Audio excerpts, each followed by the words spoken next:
OS cinema நேயர்களுக்கு வணக்கம். Sharon டாக்ஸில் இன்னைக்கு எம்ஜிஆர் சிவாஜி கணேசனோடு பல படங்களில் நடித்தவர், தெலுங்கிலும் தமிழிலும் நிறைய படங்கள் நடித்தவர், படங்கள் தயாரித்தவர், தான் காதலித்து திருமணம் செய்து கொண்ட KS பிரகாஷ் ராவ் என்கிற இயக்குனரை விவாகரத்து செய்துவிட்டு ஒரு மல்யுத்த வீரரை, அஜித் சிங் அப்படின்ற மல்யுத்த வீரரை திருமணம் செய்து கொண்ட ஜி வரலட்சுமி என்கிற திரைக்கலைஞருடைய வாழ்க்கை பக்கங்களை பார்க்க போறோம்.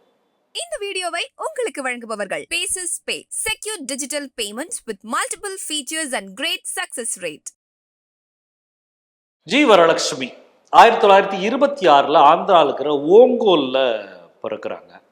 11 வயசு அப்படி இருக்கும்போதுலேருந்தே அவங்க நாடக நடிகையாக அவங்க பல நாடகங்களில் இளம் சிறுமியாக நாடகங்களில் நடிச்சுட்டு வராங்க. அப்படி அவங்களுடைய ஒரு நாடகத்தை தயாரிப்பாளரும் இயக்குனருமான KS பிரகாஷ் ராவ் பார்க்குறாரு. ராஜமுந்திரியில் நடந்த இந்த நாடகத்துக்கு பிரகாஷ் ராவ் போயிருக்கிறாரு. அந்த நாடகத்தில் பார்த்தோன்னே ஒரு சின்ன பொண்ணு அவ்வளோ துடுப்பா, ரொம்ப துருன்னு இருக்கு, ரொம்ப ஆக்டிவாக இருக்குது, அதனுடைய நடிப்பெல்லாம் ரொம்ப பிடிச்சிருக்கு. அதை பார்த்து நாடக முடிவில் அந்த பெண்கிட்ட பிரகாஷ் ராவ் சொல்கிறாரு, ரொம்ப நல்லா இருக்கு உன்னுடைய நடிப்பெல்லாம், உன்னுடைய துருப்பாக இருக்குது, நீ பேசுறது எல்லாமே ரொம்ப நல்லா இருக்கு, திரைப்படத்தில் நடித்தா இன்னும் பரவலான கவனம் பெறும், நிறைய புகழ் வரும், நீ சினிமாவில் நடிக்கிறியான்னு கேட்குறாரு. அவங்க ஒப்புக்கிறாங்க. ஒப்புக்கிட்ட பிறகு அவங்களுடைய 13வது வயசில் KS பிரகாஷ் ராவ் அவங்கள ஒரு சினிமாவில் நடிக்க வைக்கிறார். பாரிஸ்டர் பார்வதிசம் அப்படின்ற ஒரு தெலுங்கு படத்தில் 13 வயது சிறுமியான வரலட்சுமி, ஜி வரலட்சுமியை பிரகாஷ் ராவ் அறிமுகப்படுத்துகிறாரு. அந்த படம் நகைச்சுவை கலந்த படம். அந்த படத்தில் வரலட்சுமியோட நடிப்பு பெரிய பாராட்டு பெற்ற ஒரு படமாக அந்த படம் அமைஞ்சது. முதல் படமே கவனமாக ரசிகர்களாலும் திரையுலகத்தால் பாராட்டப்பட்ட ஒரு படமாக, பாராட்டப்பட்ட ஒரு நடிகையாக வரலட்சுமி அவருடைய முதல் படத்திலே அடையாளம் காணப்படுறாங்க. பாரிஸ்டர் பார்வதிசம் அப்படின்ற அந்த படத்தை தொடர்ந்து ஜி வரலட்சுமி தட்சயக்கியம், பிரகலாதா போன்ற தெலுங்கு படங்களில் நடிக்கிறாங்க.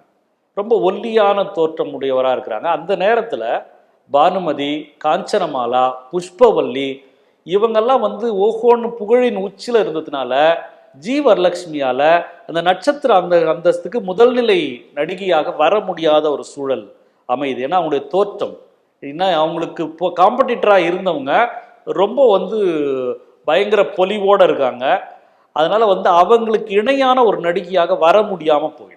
இதனால் அவங்க வரலட்சுமி மும்பை போகிறாங்க. மும்பையில் போயிட்டு நிறைய ஸ்டண்ட் படங்களில் நடிக்கிறாங்க. கூடவே பிரபலமான இசையமைப்பாளர் நௌஷத்தினுடைய இசைக்குழுவில் சேர்ந்து கோரஸ் சிங்கராகவும் இருக்காங்க. ஆனால் அவங்களால இந்த இசைத்துறையில் பெரிய அளவில் ஸ்கோர் பண்ண முடியாமல் போயிடுது. பெருசாக அதில் கோலோச்ச முடியாமல் போகும்போது மறுபடியும் அவங்க சென்னைக்கு திரும்பிடுறாங்க. ஆனால் மும்பையில் போயிட்டு நடித்த அந்த ஸ்டண்ட்டு படங்களும் அந்த இசைக்குழுவிலிருந்து கோரஸ் சிங்கராக இருந்த இந்த காலகட்டம் இருக்குல்ல, இந்த காலகட்டம் அவங்களுக்குள்ள ஒரு பெரிய முதிர்ச்சியை கொண்டு வருது. அவங்களுடைய தோற்றத்திலும் அவங்களுடைய நடிப்பிலும் ஒரு மெச்சூரிட்டியை கொண்டு வருது. அதனால் அவங்க கம்பேக் ஆன உடனே அவங்களுக்கு நிறைய வாய்ப்புகள் வருது. மும்பையிலிருந்து ஜி வரலட்சுமி சென்னை திரும்புகிறாங்க. சென்னை திரும்பிட்டு தன்னை திரையுலகத்துக்கு அறிமுகப்படுத்தின KS பிரகாஷ் ராவை போயிட்டு பார்க்குறாங்க. பிரகாஷ் ராவ் அவங்கள பார்த்த உடனே, வரலட்சுமி இப்போ நீ ரொம்ப அழகாயிட்ட, அப்புறம் உன்னுடைய பேச்சு எல்லாத்துலேயுமே ஒரு மெச்சூரிட்டி, ஒரு முதிர்ச்சி வந்துருச்சு, நிச்சயமாக நீ இனி நடிக்கிற படங்கள் உன்னை முதல் நிலையில் ஒரு நல்ல அந்தஸ்து கொண்டு போயிடும்னு சொல்கிற உறுதியை அவர் கொடுக்குறார். கொடுத்துட்ட பிறகு இவங்க 2 பேருடைய இந்த பழக்கம் நாளளவில் வளர்ந்து 2 பேரும் காதலிச்சு திருமணம் செய்துக்கிறாங்க. தன்னை அறிமுகப்படுத்தின அந்த இயக்குனரை காதலிச்சு திருமணம் செய்து கொண்டு இவங்களுக்கு 2 குழந்தைகள் பிறக்கிறாங்க. அது இல்லாமல் பிரகாஷ் ப்ரொடக்ஷன் அப்படின்னு சொல்லி 2 பேரும் சேர்ந்து ஒரு தயாரிப்பு நிறுவனத்தையும் தொடங்கி நடத்துகிறாங்க. அந்த பிரகாஷ் ப்ரொடக்ஷன் மூலமாக அவங்க எடுத்த முதல் தமிழ் படம் அண்ணி அப்படின்ற ஒரு படம்.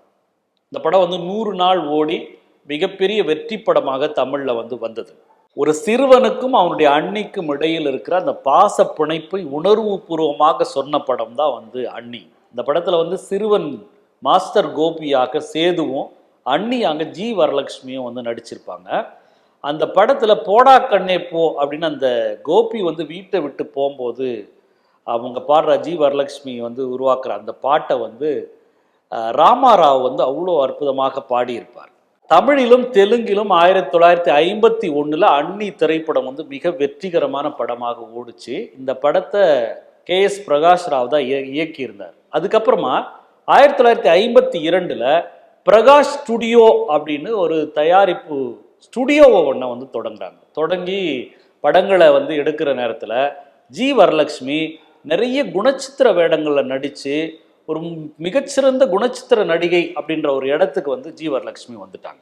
1953 KS பிரகாஷ் ராவுடைய இயக்கத்தில் பெற்ற தாய் அப்படின்னு ஒரு படத்தை வந்து தயாரித்தாங்க.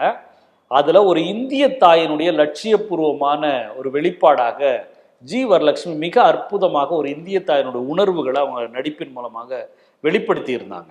இந்த படம் தெலுங்குல கன்னதல்லி அப்படின்ற பேர்ல தயாரிக்கப்பட்டு அந்த தெலுங்குலையும் வந்து ரொம்ப சிறப்பான வெற்றியான படமாக ஓடி வரலட்சுமியினுடைய நடிப்புக்கு ஒரு பெரிய உதாரணத்தையும் ஒரு பெரிய பேரையும் இந்த படத்தின் மூலமாக தமிழில் வந்து பெற்ற தாயும் தெலுங்குல வந்து கன்னதல்லி படத்தின் மூலமாக வரலட்சுமியினுடைய நடிப்பு வந்து மிக பரவலாக ரசிகர்களிடத்துல பேசப்படுகிற ஒன்றாக மாறிப்போச்சு.